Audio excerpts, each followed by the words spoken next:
తెలుగు శ్రోతలందరికీ నమస్కారం అండి. మన అలనాటి కథలు ఎవర్ గ్రీన్ స్టోరీస్ ఛానల్కి మీ అందరికీ స్వాగతం. ఆరాధన ధారావాహిక వింటున్నామండి.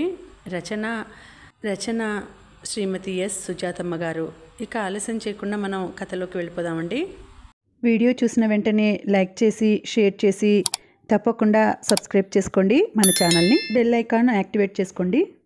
అమ్మా నాన్న ఎప్పుడూ నా దగ్గర ఒకరి గురించి ఒకరు చాడీలు చెప్పేవాళ్ళు. అప్పుడు నాకు 6 ఏళ్ళు. అత్తను దూరం చేశారని వాళ్ళపైన కోపం ఉండేది. అమ్మ మాత్రమే నన్ను అత్త దగ్గర వదిలి వెళ్తుందని.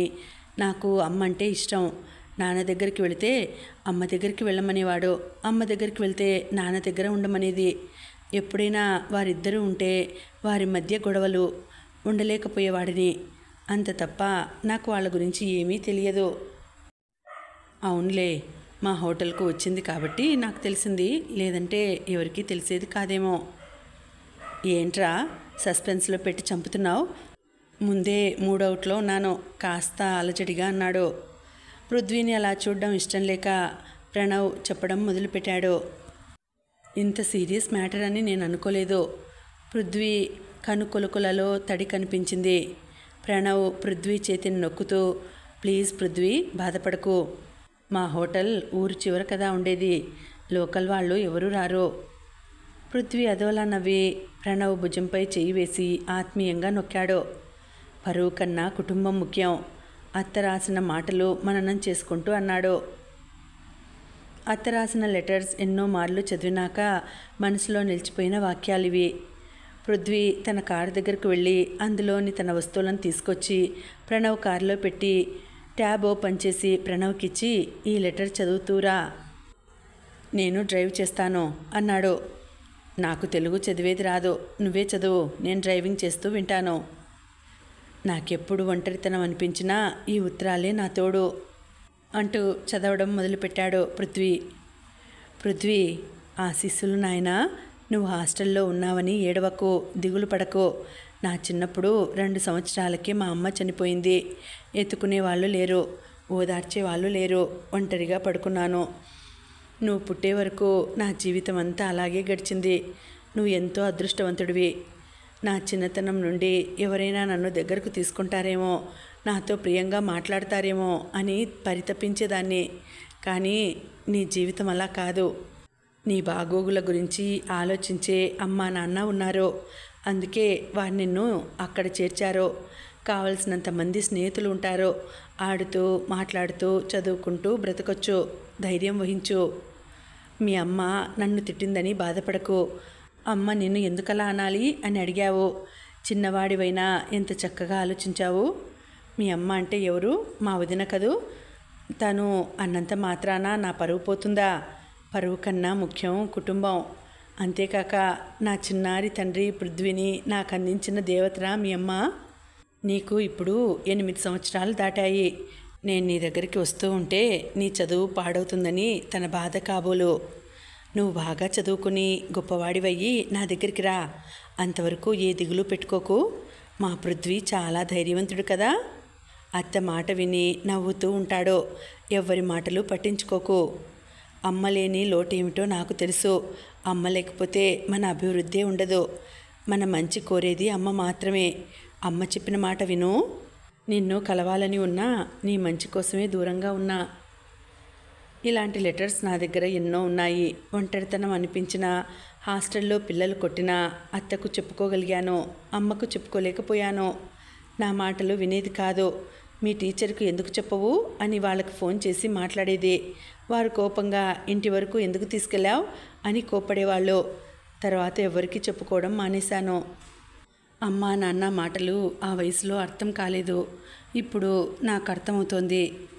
అమ్మా, నేనే అక్కర్లేనప్పుడు నీ బిడ్డ నాకెందుకు అంటే, వాడు నా కొడుకో వాడి కొడుకో ఎవరికి తెలుసు అని నాన్న అనేవాడు.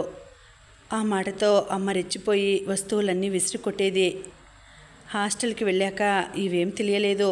తర్వాత అమెరికా, ఫ్రెండ్స్ అంతా ఏరా పెళ్ళెప్పుడు అంటే నాకే ఆలోచన రాలేదు అనుకున్నాను ఇన్నాళ్ళు. కానీ మాకు పెళ్లి చేయాలన్న ధ్యాసలో కూడా అమ్మా నాన్న లేరన్నమాట. పృథ్వీలోని భావోద్వేగాలు ప్రణవ్కు బాగా అర్థమయ్యాయి. కానీ మౌనంగా ఉండిపోయాడు. కన్న కొడుకు ముందు నేరస్తురాలిలాగా నిలబడాల్సి వస్తుందని శారద ఎప్పుడూ అనుకోలేదు. కొంతసేపు మౌనం తర్వాత, నా పెళ్లికి ముందే మా బావని నేను ఇష్టపడ్డాను. కుటుంబ కలహాల వల్ల మా పెళ్ళి ఆగిపోయింది. మీ నాన్నకి నన్ను ఇచ్చి చేశారు. కానీ మీ నాన్నకి ఒక్కో క్యాంపులో ఒక్కొక్కరు ఉంటారు. నాకు కేవలం డబ్బు, నగలు చాలన్నట్టుగా ప్రవర్తించేవారు. మా అమ్మ నాన్న మీద కోపంతో నేను డెలివరీస్ కూడా పుట్టింటికి వెళ్ళలేదు. కానీ మా బావ పెళ్లి చేసుకున్నా నేనంటే పడి చచ్చేవాడు.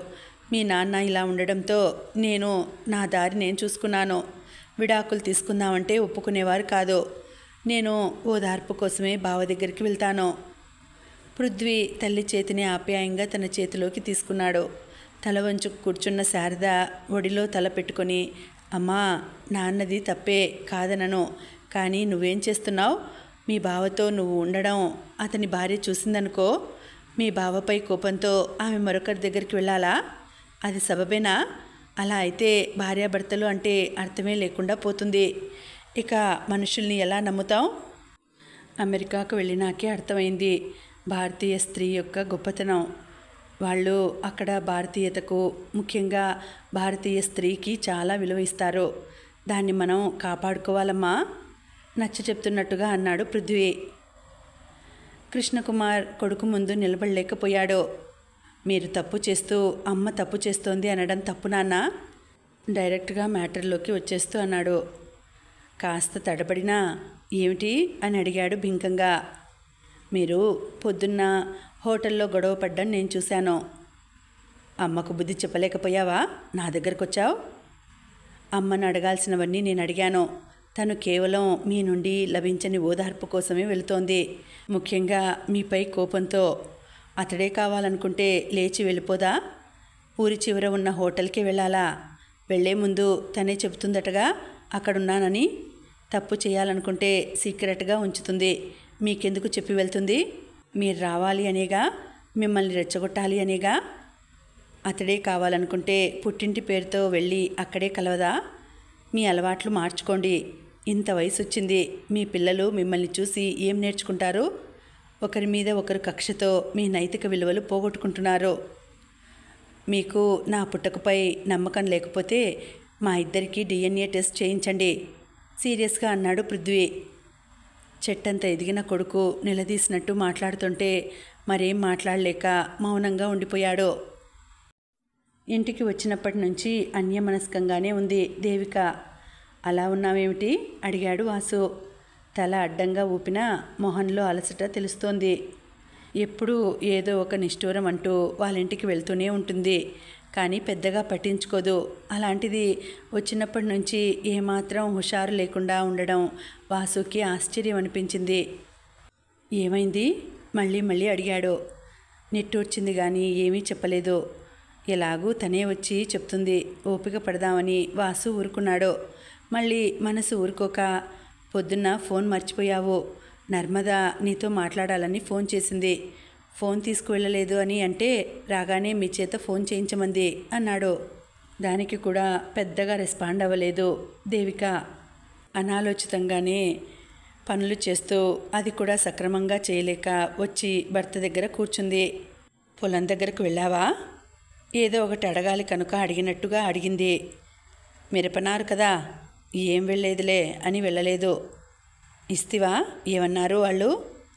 వాళ్ళు ఏమన్నా ఆలోచించేదానివి కాదు. ఈరోజు చాలా డల్గా ఉన్నావు. ఇస్తివా అనగానే కంగారుగా చుట్టూ చూసింది. ఎందుకంత భయం? వాసుకి అర్థమైపోయింది. సత్యవతి వింటుందేమోనని అనుమానంతోనే దేవి ఇంతసేపు నోరు విప్పలేదు అని.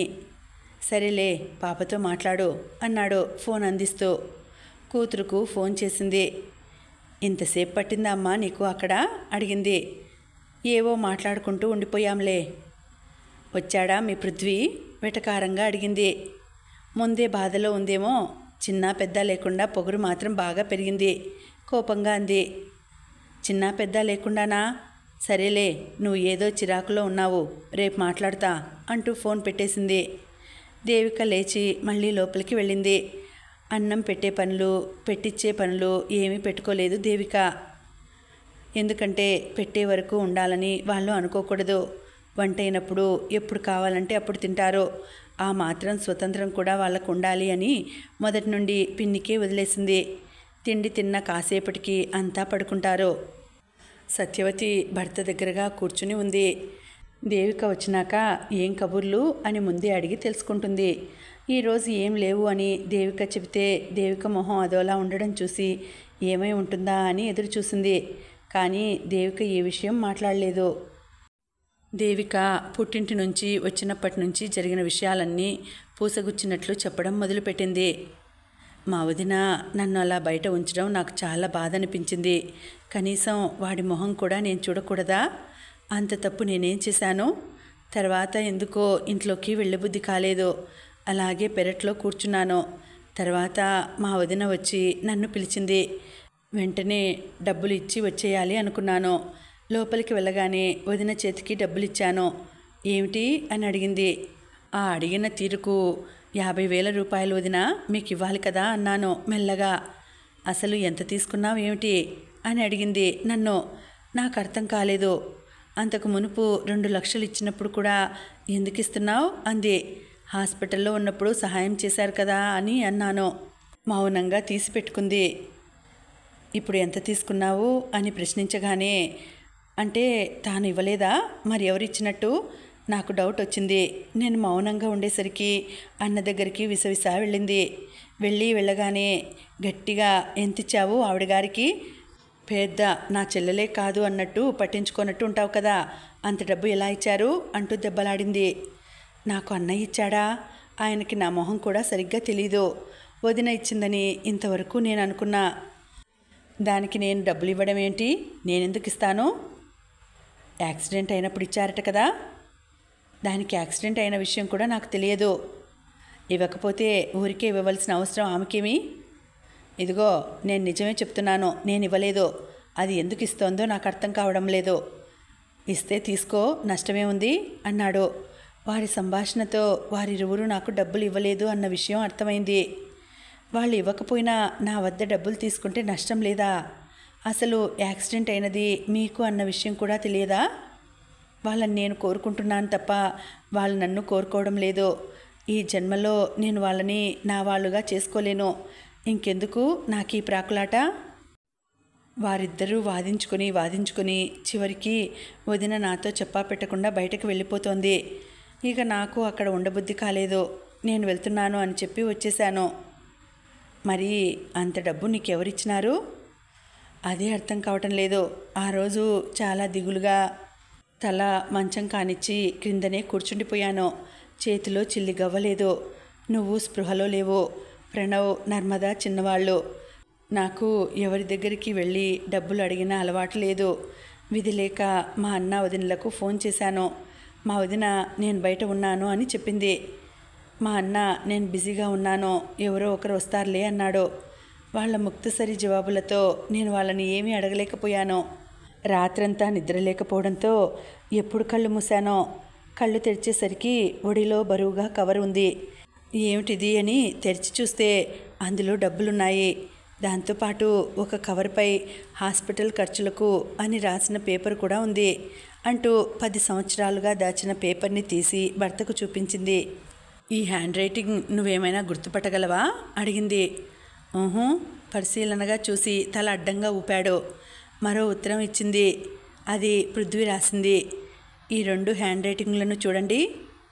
వాసు దేవి మొహంలోకి ఆశ్చర్యంగా చూస్తూ, పృథ్వీ ఇచ్చాడు అంటావా అన్నాడు.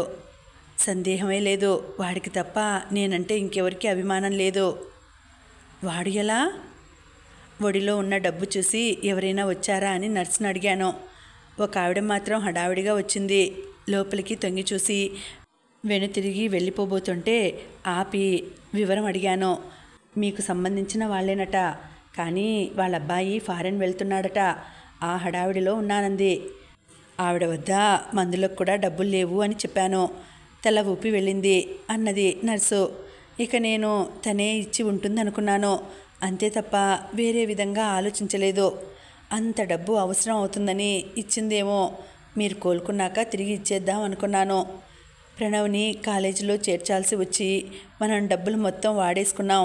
అయినా మీరు కోలుకున్నాక 2 లక్షలు తిరిగి ఇచ్చినప్పుడు మొహం ఆశ్చర్యంగా పెట్టిందే తప్ప నేను ఇవ్వలేదు అని అనలేదు.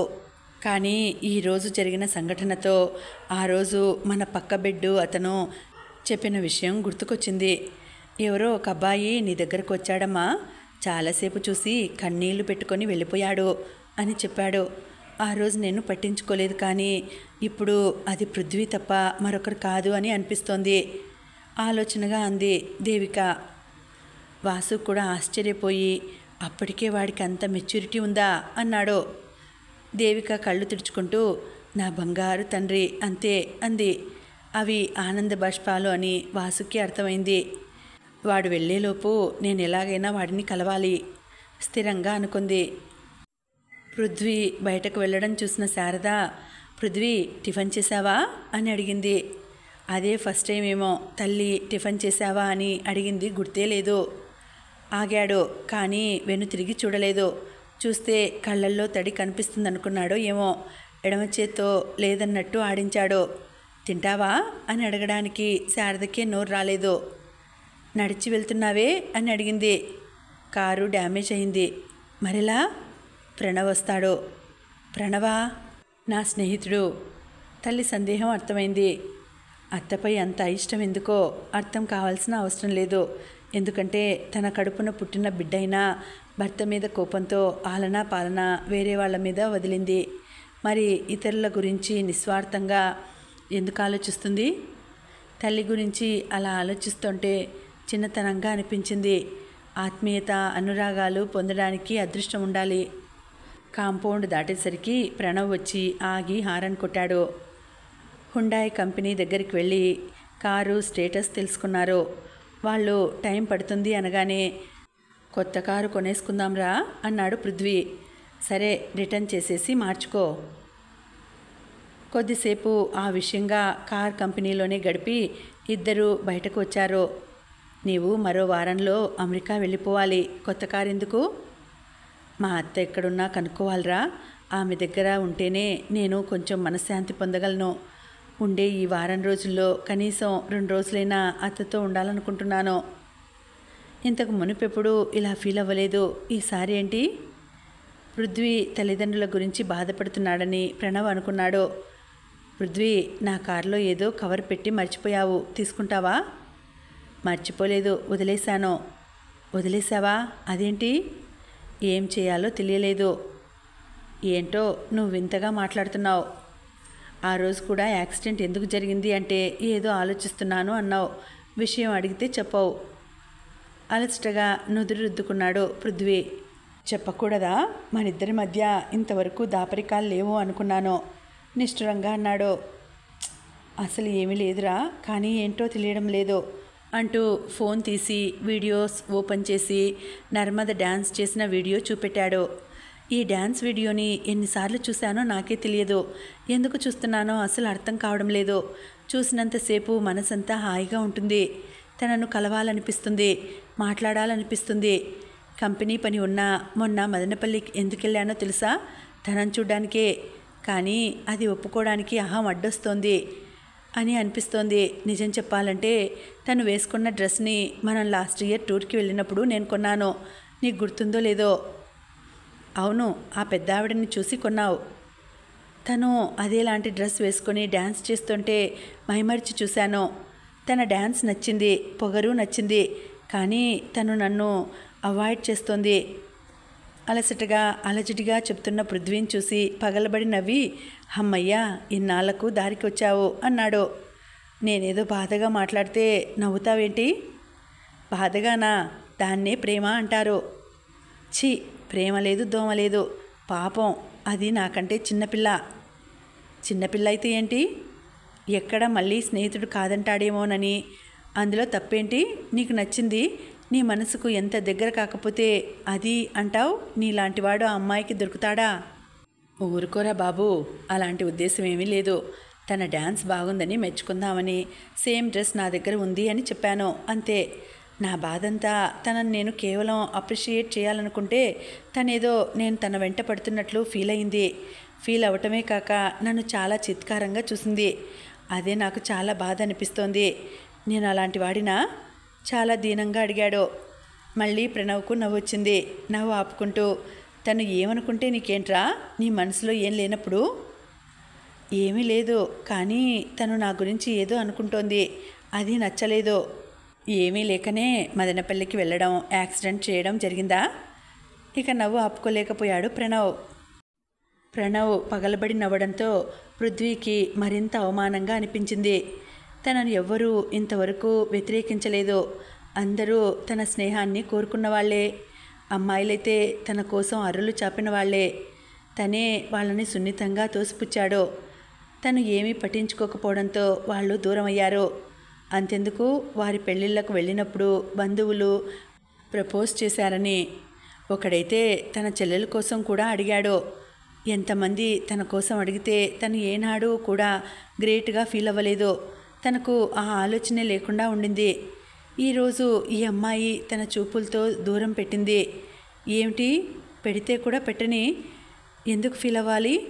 ప్రణవ్ అది ప్రేమే అంటే తనకెందుకు ఉడుకుమోతనం వస్తుంది? ఎన్నో పనులు ఉంటే తను ఎందుకు తన గురించి ఆలోచిస్తున్నాడు?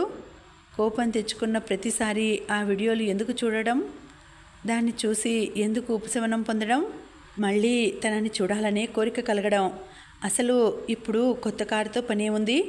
అంత అర్జెంటుగా తీసుకుని ఎవరికీ చెప్పకుండా తను ఎందుకు మదనపల్లికి వెళ్తున్నాడు? ఇదంతా ఏంటో ఎప్పుడూ లేని బాధ. ఆకలి కూడా వేయటం లేదు. ముందుకు ఫుడ్ వచ్చినా తినబుద్ధి కావడం లేదు. అమ్మా నాన్నల విషయం కూడా ఎక్కడో వెలికి పుట్టింది. ఎవరైనా తనను దగ్గరకు తీసుకొని ఓదార్చాలి. ఎప్పుడూ లేనిది ఎవరినైనా పట్టుకోవాలని ఉంది. తన మనసులోని భావాలను చెప్పుకోవాలని ఉంది. అత్త ఎక్కడుందో అత్త జాడ తెలుసుకోవాలి. అమ్మ నాన్నకు తెలిసి ఉంటుందా? ఏమో. ముందు ఇంటికి వెళ్ళగానే అమ్మ నాన్న ఫోన్లో అత్త పేరుతో నంబర్ ఉందేమో చూడాలి. ఒకవేళ నీతుకి ఏమైనా తెలిసి ఉంటుందా? ఆలోచిస్తుండగానే కాలేజీ వచ్చేసింది. నేరుగా ప్రిన్సిపాల్ రూమ్ వైపుకు వెళ్ళాడు. తమ కంపెనీ తరపున క్యాంపస్ సెలక్షన్స్కి ప్రపోజ్ చేశాడు. ప్రిన్సిపల్ చాలా సంతోషపడిపోయాడు. అనుకోని అవకాశం. వెంటనే పర్మిషన్ ఇచ్చేశాడు. పృథ్వీని బాగా ఆనర్ చేశాడు. స్టాఫ్కి పరిచయం చేశాడు. మీ కాలేజీలో department wise worthy candidates list ఇవ్వమని అడిగాడు. అందులో నర్మద పేరు ఖచ్చితంగా ఉంటుందని తెలుసు. వాళ్ళ ఫోన్ నెంబర్లు తీసుకున్నాడు. నర్మద ఫోన్ నెంబర్ చేతిలోకి రాగానే ఏదో కొంత సాధించినట్టుగా ఛాతీ ఉప్పొంగింది. 1-2 రోజుల్లో ఇంటర్వ్యూ కండక్ట్ చేస్తామని చెప్పాడు. తన కంపెనీ న్యూ ప్రాజెక్ట్ కోసం ఫ్రెషర్స్ను అడుగుతోంది. కొత్త సాఫ్ట్వేర్ క్రియేట్ చేయాలనుకుంటోంది. అందుకు క్రియేటివిటీ ఉండి ఓపికగా ఉన్న యంగ్స్టర్స్ కావాలి. యూనివర్సిటీ ఫంక్షన్లో పడి ఈ విషయాన్ని మర్చిపోయాడు. కానీ ఇప్పుడు నర్మదను కలవడానికి ఇది తనకు మరో సాకు. తనను సెలెక్ట్ చేసుకుంటే తన వైపు పాజిటివ్గా ఆలోచిస్తుందేమో. తనకెందుకు ఈ ప్రాకులాట? ప్రేమేనా? చదువుకునే రోజుల్లో ప్రేమలో పడ్డ తన ఫ్రెండ్స్ గుర్తుకు వచ్చారు. వాళ్ళందరితో మాట్లాడి తన విషయం కన్ఫర్మ్ చేసుకోవాలి. నర్మద తల్లికి ఫోన్ చేసింది. దేవిక జర్నీలో ఉంది. పొద్దుననగానే బయలుదేరింది. పొలం పనులు లేని కాలం. త్వరగా వంట చేసి ఈరోజు ఎలాగైనా పృథ్వీని కలుస్తాను అని భర్తతో చెప్పి బయలుదేరింది. మధ్యదారిలోనే ఫోన్ వచ్చింది. అసలు విషయం చెప్పదలుచుకోలేదు.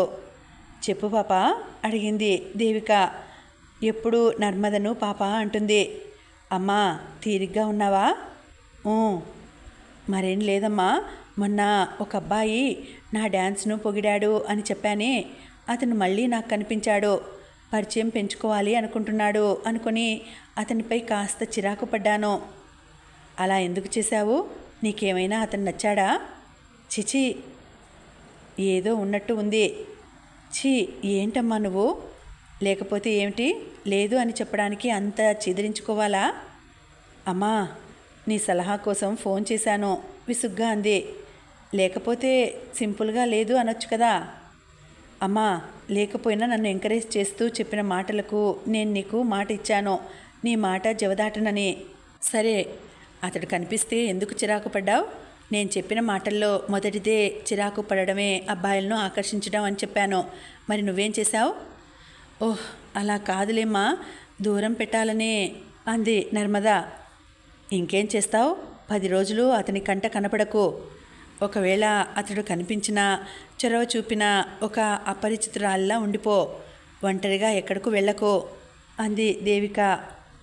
సరే, నీ మాట విని నేనెంత చక్కగా ఉంటే నన్ను అనుమానిస్తావా? ఉడుక్కుంటూ అడిగింది. అనుమానించడం ఏంటి పిచ్చిదానా? అతడు మళ్ళీ కనిపిస్తే నీకెందుకు? మనుషులన్నాక కలుస్తూనే ఉంటాము, చూసి చూడనట్లు పోతుండాలా? నయం, నా కోసమే వచ్చాడు అని చెప్తే ప్రేమలో పడ్డావా అని అడిగేదానివేమో మనసులో అనుకుంది నర్మద. గమ్మునుండావేమిటే? ఏమీ లేదు, నువ్వు చెప్పినట్లే ఉంటాను. సరే, ఉండనా? ఏంటి శబ్దాలు వినిపిస్తున్నాయి? ప్రయాణంలో ఉన్నావా? అడిగింది నర్మద. విత్తనాలు కొనాలని వచ్చాను అబద్ధం ఆడింది దేవిక. సరే, జాగ్రత్తగా వెళ్ళు. ఇవాళ మా కాలేజీలో క్యాంపస్ సెలక్షన్స్ ఉన్నాయి. అలాగా? బంగారు తల్లి, బాగా చెయ్యవే. నువ్వేం భయపడకు, నేను మంచి ఉద్యోగం తెచ్చుకుంటా. తెచ్చుకొని మీ అన్నలాగా మాత్రం చేయకు. అంటే? అంది కోపంగా నర్మద. నువ్వు మంచిదానివేలే, వాడిలా కాదు నవ్వింది. తల్లి ఫోన్ పెట్టగానే తను నవ్వుకుంది నర్మద. తండ్రికి యాక్సిడెంట్ అయ్యే వరకు నర్మదకు బయట పనులేవి తెలియదు. ఏనాడు బయట కూడా వెళ్ళలేదు. అలాంటిది ఇప్పుడు అన్ని పనులు తనే చేసేస్తుంది.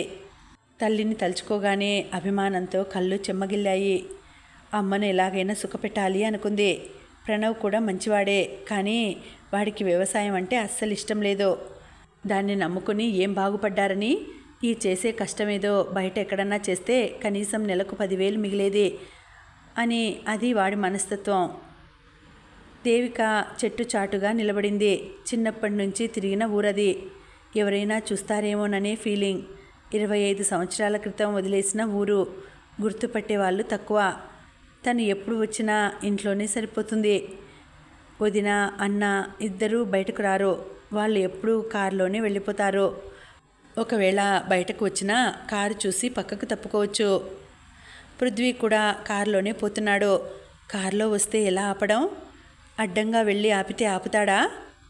కారులో వస్తే ఎలా గుర్తించడం? ఏమైతే అదైంది, లోపలికి వెళ్ళి పలకరించేస్తే? అమ్మో, ఇంకేమైనా ఉందా? వదిన వెంటనే ఏ దురుద్దేశంతో పలకరిస్తున్నావు అని అడగదు. అన్న చూసే చూపులకు తను తెలియకనే ఆమెడ దూరం వెళ్ళిపోతుంది. ఎలా? పృథ్వీ పెద్దవాడయ్యాడు కదా, అడ్డుకుంటాడా? చిన్ననాటిలా ఏడుస్తూ అత్త నాకు కావాలి అంటాడా? అయినా పెద్దయ్యాక ఎందుకు ఏడుస్తాడు? మరేం చేస్తాడు? చుట్టపు చూపుగా వచ్చానని పలకరించి వెళ్ళిపోతాడా? లేక మునుపటి చనువుతో వస్తాడా? లేక అన్నలా వదినలా మా నాన్నలా మారిపోయాడా? అలా ఊహించుకోగానే ఒక్కసారిగా తలనొప్పి మొదలైంది. భరించలేనట్టు కళ్ళు మూసుకుంది. పృథ్వీ అలాంటివాడు కాదు. అలాంటి వాడైతే అంత డబ్బు నవడిలో పెట్టిపోడు. ఇంతకు వాడే పెట్టాడా? అందులో అనుమానమే లేదు. నాపై మరెవ్వరికీ అభిమానం లేదు. అయినా ఆ వయసుకు వాడి దగ్గర అంత డబ్బు ఎక్కడి నుంచి వచ్చింది? అదంతా ఏమో కానీ పృథ్వీనే, మరెవ్వరూ కాదు. అలా అనుకుంటేనే మనసు కొంచెం శాంతించింది. అంతలో కాంపౌండ్ దాటి కారు ఒకటి రోడ్డుపైకి వచ్చింది. దేవిక కంగారుగా రోడ్డు మధ్యలోకి వెళ్ళిపోయింది. కొంచెం ఉంటే పడిపోయేది. సడన్ బ్రేక్ వేయడంతో కారుపై వాలిపోయింది. దేవిక కూడా భయపడిపోయింది. పృథ్వీ కారు దిగి వచ్చి కంగారుగా చూస్తూ, ఏమవ్వలేదు కదా, అయినా చూసుకొని రావాలి కదా, అంత వేగంగా వచ్చేశారేంటమ్మా అంటూ వాలిపోయిన దేవికని పైకి లేపాడు. దేవిక ముక్కు నలుపుకుంటూ పృథ్వీని చూసింది. గుర్తుపడతాడా లేదా? తనేమో గుర్తుపట్టేసింది. ఏం మాట్లాడక మౌనంగా పృథ్వీనే చూసింది. మామూలుగా చూశాడు. తర్వాత కళ్ళు విప్పార్చి చూశాడు. ఆశ్చర్యం ఆనందంగా సంభ్రమంగా మారుతోంది. నమ్మలేకపోతున్నాడు. అపనమ్మకంగా అత్తా అన్నాడు. పట్టుకున్న తీరు, పిలిచిన పిలుపు పృథ్వీలో ఏ మార్పు రాలేదని చెప్పకనే చెప్పింది. పృథ్వీ సంబరంతో చుట్టేసింది పృథ్వీని. కళ్ళల్లో నీళ్లు వచ్చేశాయి. పృథ్వీ పృథ్వీ అని పలవరించింది. పృథ్వీ పరిస్థితి కూడా ఇంచుమించు అంతే. చిన్న పిల్లాడు అయిపోయాడు. రోడ్డుపై వద్దు దా. చివరికి దేవిక తనే ముందుగా తేరుకుంది. కారెక్కు, దారిలో మాట్లాడుకుంటా పోదాం. సంతోషంగా మొదటిసారిగా కారెక్కింది దేవిక. పృథ్వీ తల్లిని ఎక్కించుకున్నంత సంబరపడిపోయాడు. ఇంకా ఉందండి, కథ కొనసాగుతుంది. మళ్ళీ వచ్చే వీడియోలో తర్వాతి భాగం తెలుసుకుందాం. అంతవరకు సెలవు. నమస్తే.